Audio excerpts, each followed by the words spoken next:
Hello, everyone. Spirals, they're everywhere. They're in nature, in art, in life. Spirals are all around us. But in Junji Ito's masterpiece Uzumaki, spirals become a harbinger of madness. In this video, we will dive into the world of Uzumaki and explore the spiral of madness that Ito has created. Let's get into it. When I think of Junji Ito, my mind immediately goes to the ever-expanding city of flesh known as Uzumaki.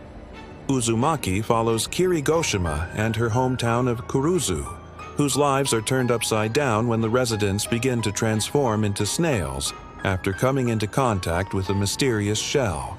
As the body count rises and people turn into these ghastly snail creatures, Kirie teams up with two unlikely allies, her classmate Shuichi Saito and her dad's co-worker, the mysterious Razu, to find a way out of town before it's too late. There's no denying that Uzumaki is one of the most terrifying mangas of all time, and for me personally, it gets under my skin more than any other horror manga.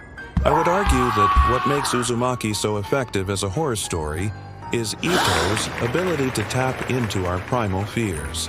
He strips away the trappings of civilization and brings us back to a time when humans were at the mercy of the natural world. Just think about it. We live in a modern society. We have technology at our fingertips, and yet we still cower at the sight of a spider or a cockroach. What does that say about us? We like to think of ourselves as the dominant species on the planet, but deep down we know that we are just another animal in the grand scheme of things. Another aspect of Uzumaki that I find so disturbing is the way that Ito writes his characters. They feel so real and relatable, which makes their suffering all the more horrifying to witness. Take Kirie, for example. She's a normal teenage girl who just wants to live her life. But as the story progresses, she becomes more and more obsessed with the spirals, to the point where she can't stop thinking about them even when she tries to. This is a very human response to trauma. When something traumatic happens to us, we often try to put it out of our minds. But no matter how hard we try, the memory of that event will always be with us. Spiral has become a symbol of all of the pain and suffering that Kirie has endured. It's a reminder of the horrors that she has seen and the loved ones that she has lost. But by confronting her fears and coming to terms with her past, Kirie is able to break the cycle of madness and move on with her life.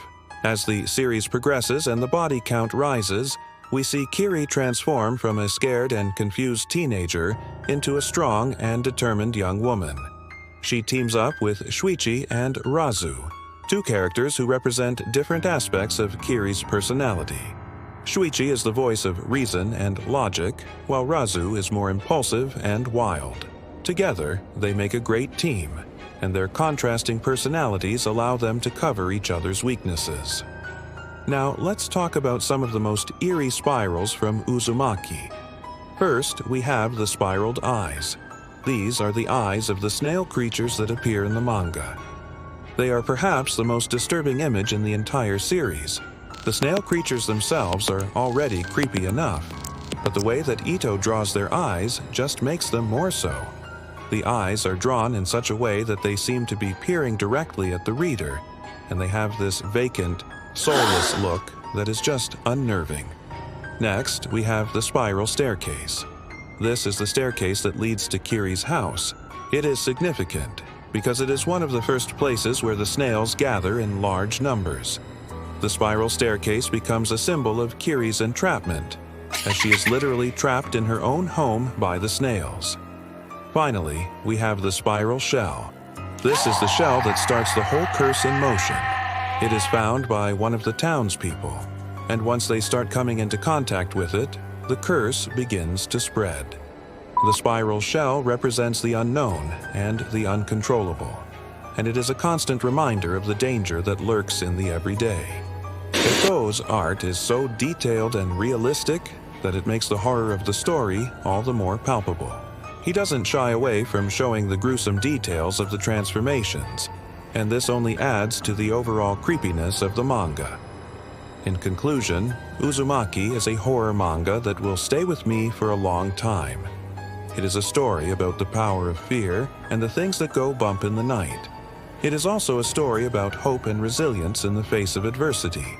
If you haven't read it yet, I highly recommend it.